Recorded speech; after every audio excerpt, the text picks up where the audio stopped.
using HeyGen to create custom videos for different landing pages and product pages to increase conversion rate. You could be using OpenAI or one of the AI models to generate emails to increase your conversion rate. You could be using AI to recommend content on your website to drive conversion rate. Those are all examples of things that were near impossible a year ago and now are very possible. Today, we are breaking down the most important channels in marketing. We're coming to you with our power rankings of where you should be spending all of your time and money to grow your business. How much should be investing in AI? How do you think about investing in organic search? What about events? We're gonna make sense of all of this for you. We're gonna give you some practical ways to spend that time and money. It is going to be an awesome show. Let's get into today's episode. On today's show, we are breaking down where you should be putting your time and money when it comes to your marketing efforts. Every year, every 6 months, we do this debate of what we call the marketing channel power rankings. And the way that we are going to rank these is overall value and impact to businesses today. So for today's business climate, here are the channels that we think can have the most impact to support your growth and your marketing goals, which is largely to attract new customers, influence more people to consider your product, and then influence them to buy your product, right? With that, now we're going to get into what those rankings actually are, and we normally always start with some honorable mentions. Kieran, when you and I go back and forth, what we talk about is like capital and time allocation.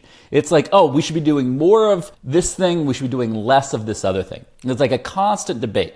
And I know that if you're a marketer and you're watching this, or you're a founder and watching this, you're having the same debates with your team all the time. And what we want to do is give you a cheat sheet to hopefully focus more on the actual marketing than debating where you want to put the time and the money. Where you should spend your time. The most important question to answer every single day of your life. Personal and professional. Am I spending my time in the right areas? All right. So I want to start with some honorable mention suggestions that we can debate and get our final list of honorable mentions, right? I'm going to say controversially that email marketing is an honorable mention. And the reason that email marketing, it's important, you should do some of it, but it is not going to be the massive growth driver because it is a very old channel, right? Like it's been around for a long time. It's got a ton of adoption. I think email marketing is an honorable mention where, yeah, it should be part of your mix, but it is probably not going to be a top 5 part of your mix.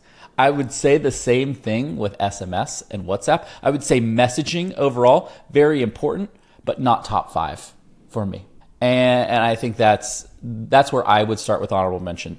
Anything else you would put in that honorable mention bucket? I think they're good. The only thing I would say on email is for companies that were truly early on AI, outbound has been a real growth lever. For some companies, there were some companies that I've talked to them, they were truly early on the AI and integrated it into their outbound prospecting systems. And actually their growth from those was pretty like, not exponential, but not iterative, like meaningful. Now, do I think that is a long-term phenomenon? No, like that will be saturated pretty rapidly as these kind of AI tools help most companies reach the same sort of level. Here's my question for you, Kieran, before we close that honorable mention. Does events make your top 5? And when we talk about events, we're talking about event marketing. We're talking about hosting events to bring prospects or customers together and potentially like activating and sponsoring third-party events. So we'll say the whole events playbook for marketers. What if you just had a marketing playbook and didn't kind of isolate out community and event, just had like human-to-human interactions, like the human-to-human interaction team? Because I think community, online and offline community is what you're talking about. Yeah, because I think events are included in that, right? Even if it's a sales event, like when we were really early building HubSpot internationally, the sales events felt like community events. Like we had customers there, partners there, prospects there. HubSpot was the real, poster child of SaaS and tech growth. Everyone loved HubSpot, still do love HubSpot. But like people were like excited just to show up, right? I told my event story before where I did tell this Swedish event story before where people were tweeting you and like Halligan in my first couple of weeks where I ran an event in Sweden and I had like all of the show up rates averaged out across all countries in Europe because we were going around all countries in Europe. And we hadn't done Nordics before, actually. We had done all the other countries in Europe and we hadn't done Nordics, but I used the same show up rate. So I book a venue based upon registration minus who won't show up to get show up rate, then you will include all those people. And back in those days, people were flying in from the Middle East.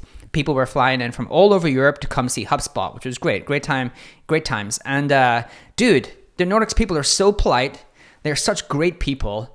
If they say they're going to do something, They're going to do it.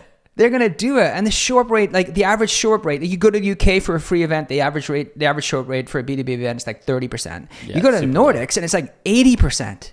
And so what happened was we couldn't have everyone at the event, and I had to sit in the front desk and turn people away and say, I'm sorry, I got it wrong. I'm sorry, I got it wrong. And then they all started tweeting you and other people on HubSpot. So suffice to say, whether it's events, community, I think that the categorization of like human interaction, to me, goes up in value with AI. All right, so we're going to say on and offline community. So it's inclusive of events plus any online community you're doing, customer webinars, things like that. Is that number 5 for you? I think it's number 5 for me. I don't know that it's not at the top, but it is. I do agree with you that it breaks out of honorable mention status and makes the top 5. Yeah, it makes the top 5, and I think around 5. So on and offline community, number 5. Now number 4, Kieran. I think number 4 is a real debate. Would you put product marketing at number 4, or would you put SEO at number 4? What do we have? So you have performance marketing, paid, SEO, brand, product marketing. I guess where would you put media? So here's the thing. This is why something I think is going to have to fall to honorable mention in this debate. I think you have kind of content marketing / owned media. And we have to introduce a brand new one, and that is AI conversion rate. Like using AI, like AI CRO. So conversion rate optimization, which has always been an important channel and way to spend time and money in marketing, I think has gotten so drastically transformed by AI more than anything else that I have AI CRO in my top 2. I'm debating whether it's number 2 or number 1. But by the way, media, which we talked about, we have to decide, are we going to include video in that, or is video its own thing? Last year, video was in the top 5 on its own in the power ranking. So we have search paid, we have media owned, we have brand, we have product marketing.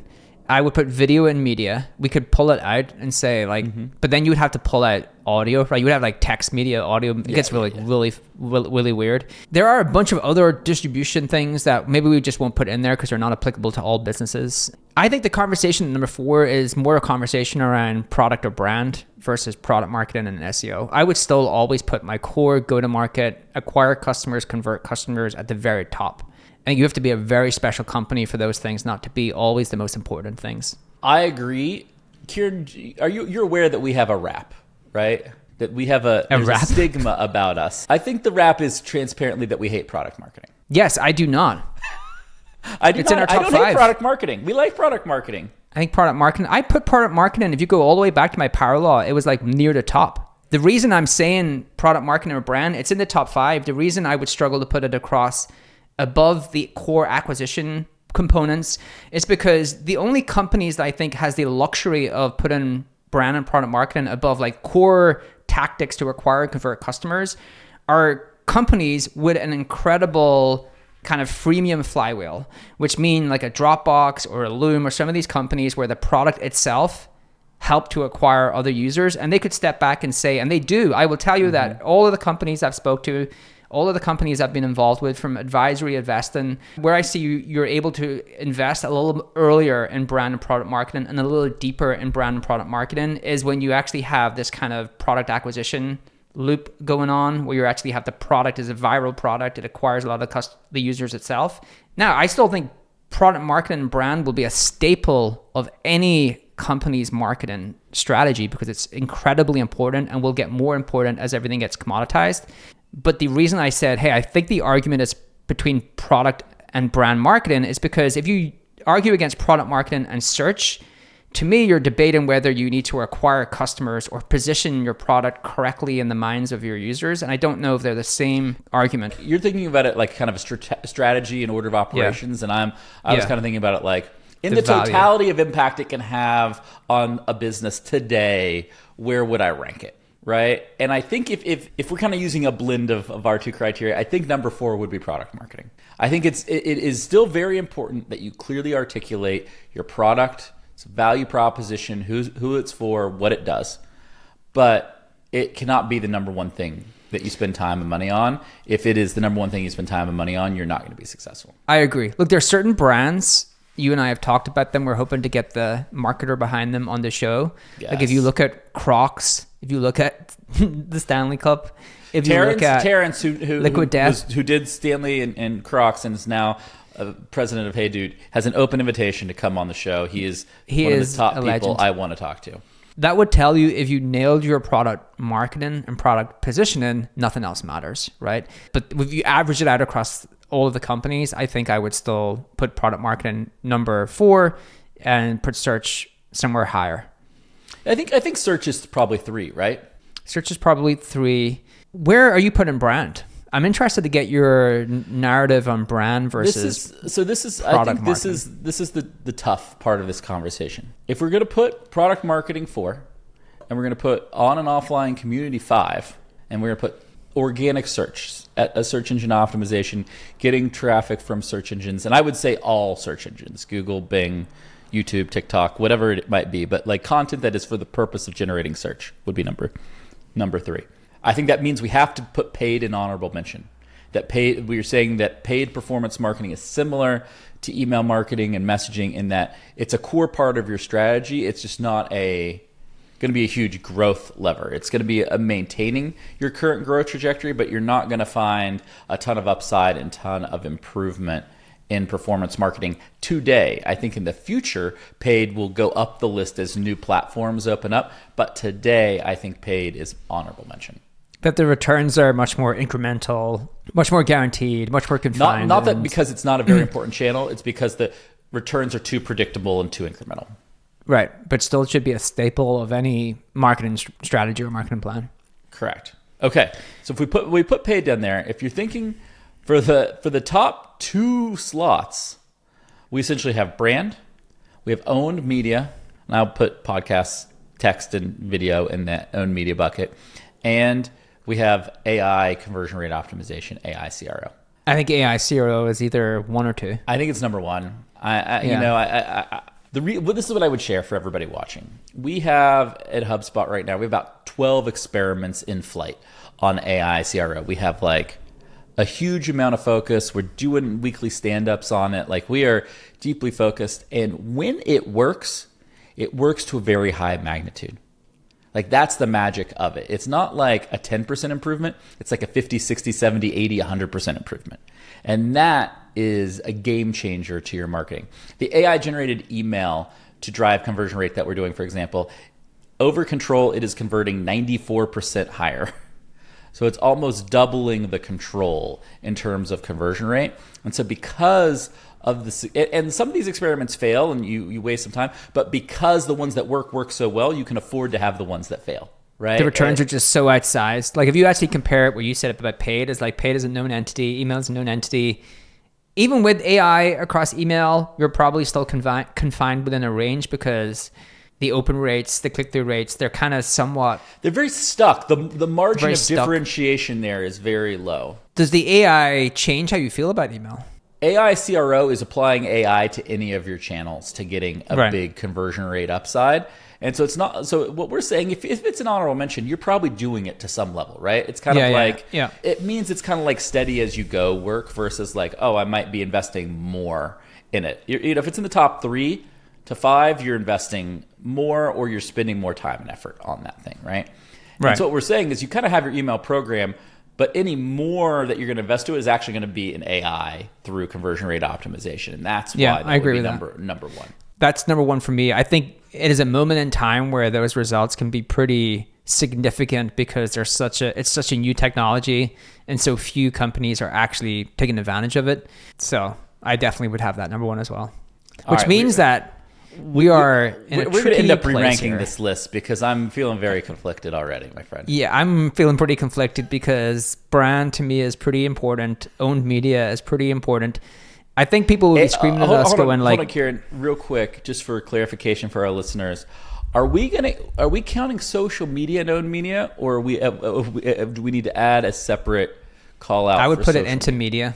I think I put it into media. You'd put it into media. All right. So this is like creating owned content on owned and social platforms is our kind of media bucket. And where you spend time in there depends on your business and your audience. But it's like a bucket of like you have clever people making things to get organic attention for your business.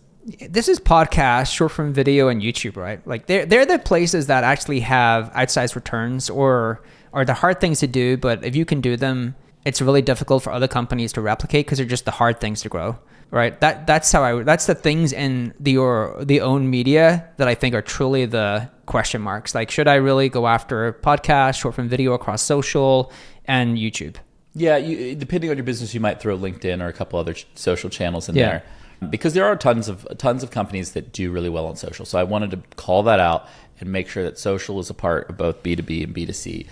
I would say these power rankings are a little bit more B2B than B2C, but they're pretty close in terms of those two. So I have thought about it, and as unfortunate as this is, I think I'm going to have to drop events / communities. I thought you were dropping product marketing. No, I'm a big proponent of. I think product marketing is. I think you should actually hire. Like, I think product marketing is incredibly important, undervalued, gets diminished by execs all watering down the work that they're trying to do. But if you can get it right, it is a differentiation. Like you've seen brands where you're like, and they've just nailed it, and you're like, you remember that brand, like you remember it because it's just positioned so perfectly.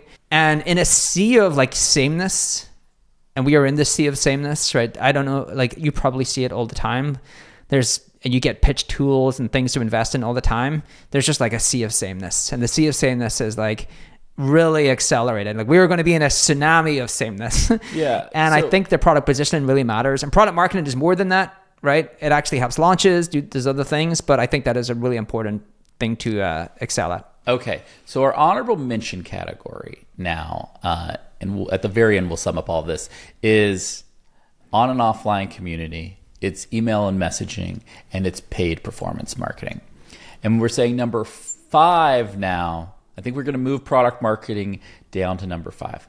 But product marketing has to be in the top 5. And I agree with Kieran, because with AI and the cost of building products and businesses going down, especially in technology sectors, your ability to differentiate and position your product and launch products becomes very important. And so it has to be number 5. I'm putting it above brand, just so you know. Oh, whoa, okay. We gotta have this debate. I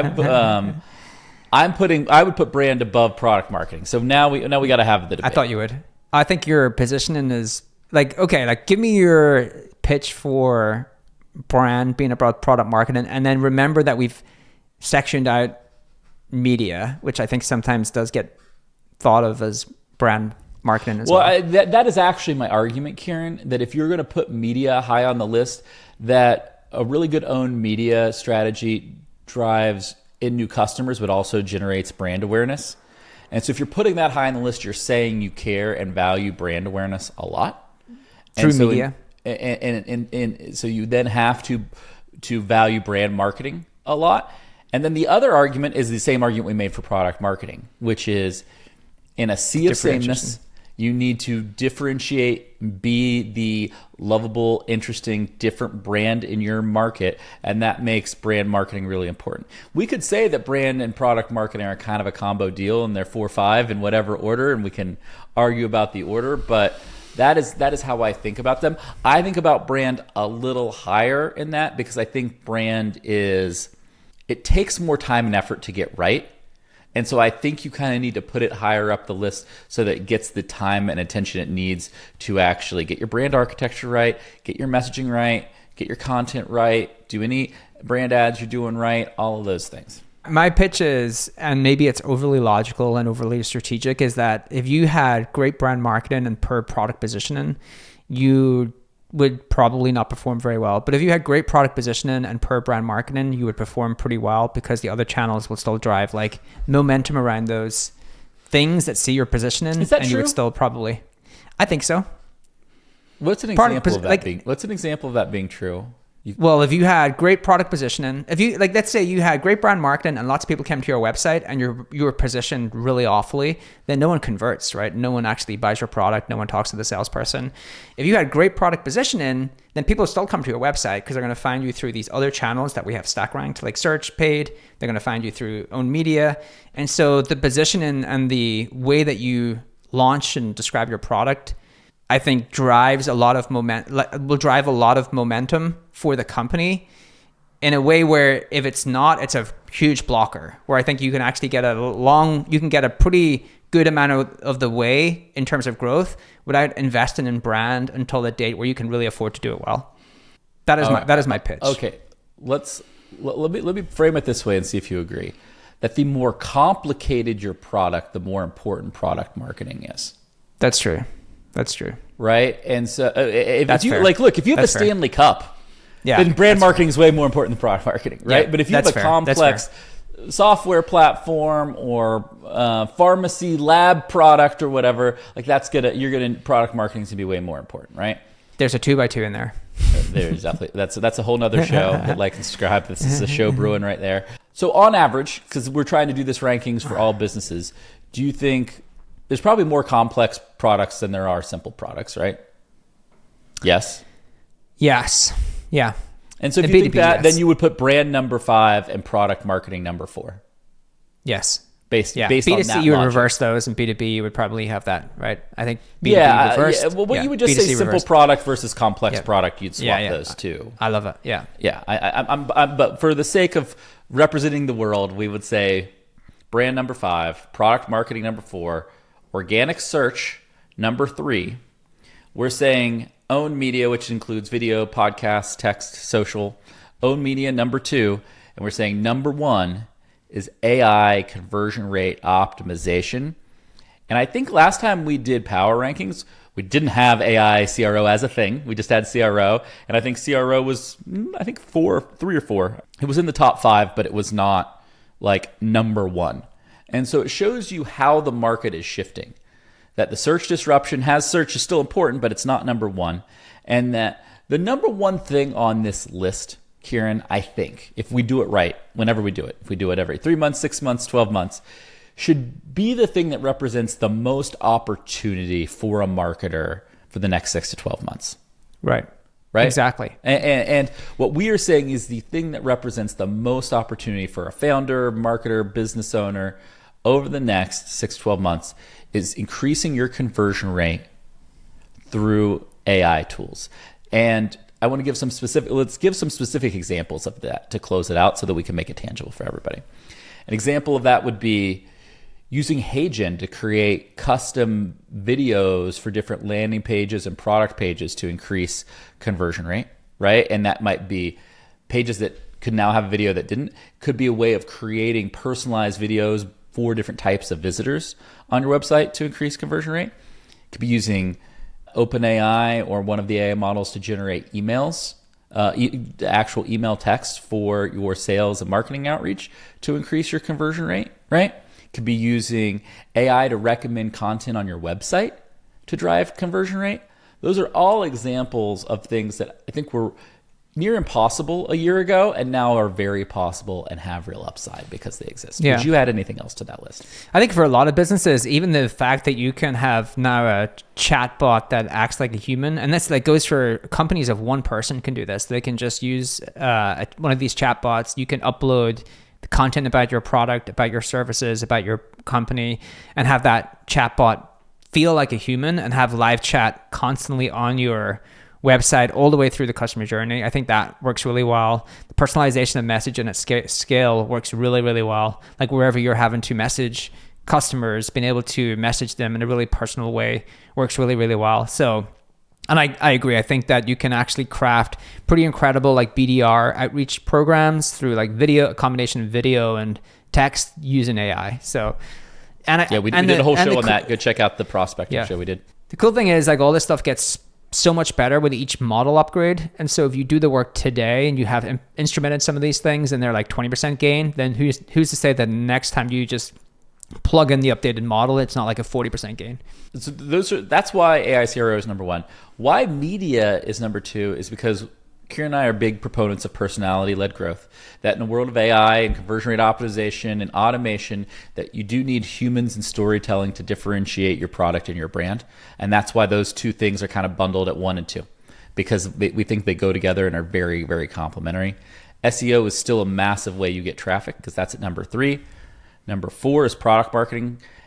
And when it comes to product marketing, I'm always obsessed with the David Ogilvy, who's kind of the godfather of modern advertising. Yes. His quote around product marketing, which is, the most important part of advertising is selecting what part of the product you're featuring. And that's we've talked about a couple times. His most famous ad is the Rolls-Royce ad, which says, at 60 miles an hour, all you're going to hear is the clock. And he chose to feature how quiet the car was, right? When you have a car, you could feature 100 different things. But the magic of product marketing is choosing what you feature and making that a highly differentiated thing that your customer cares about. 5, brand marketing. And then we got honorable mention. We got email, messaging, on and offline community, as well as paid performance marketing. Those are the power rankings for first half of 2024. Maybe we'll do an update in the second half. If things change a lot, we'll keep an eye out. Anything else to add to the power ranking show, Kieran, before we sign I will off? just, because it's a good opportunity, because you brought up David Ogilvy, and I just love all of the So kind good. of historical figures in marketing. I just want to, again, give a shout out to my favorite product position and strapline of all time from Russell Reeves, was an incredible advertising guru as well, which is melt in your mouth, not in your hands. Like, I just don't think you can capture the value of a product better than Russell Reeves captured in the M&M's ad. That ad and strapline has been running since 1950s. Like, that is how you do repetition. And so there's another person that people are really interested called John Caples. He actually invented the unique selling proposition. So like your USP, that's where he came up with it. And it just, if you go back and read his things, it's the art of like focused on the benefit versus the features, which, we talk about that in 2024. That was being taught back in the 1960s. So there's some like real incredible like learning of the craft from those historical figures. Said another way, Kieran, I think what you also are really advocating for is that if you're a student of marketing today, study the future and the past. Not just like, I think most marketers get stuck in the present and get stuck in the minutia of the present. And if you really want to transcend your career or grow a business much bigger than you think possible, you get really obsessed about what's coming in the future where there's upside, but you find the opportunities in the future through the patterns of the past. You study the people who've been great at marketing in the past. You understand that history repeats itself, and you see new opportunities in the future. And if you don't want to do that, guess what, Kipp? I have a little custom GPT coming for all of our listeners. Ooh, that allows you to basically do all these things. It's got like a Claude C. Hopkins feature, David Ogilvy feature, a John Caples feature, Russell Reeves, Seth Godin, Robert I cannot Kavini. wait for us to do a whole episode on the custom there we go. GPT and get it out to people. That is a tease. You're going to want to subscribe to the show to figure out when we drop that, and hit like, subscribe. But it reminded me of the grind, Kieran. We talk a lot about the grind.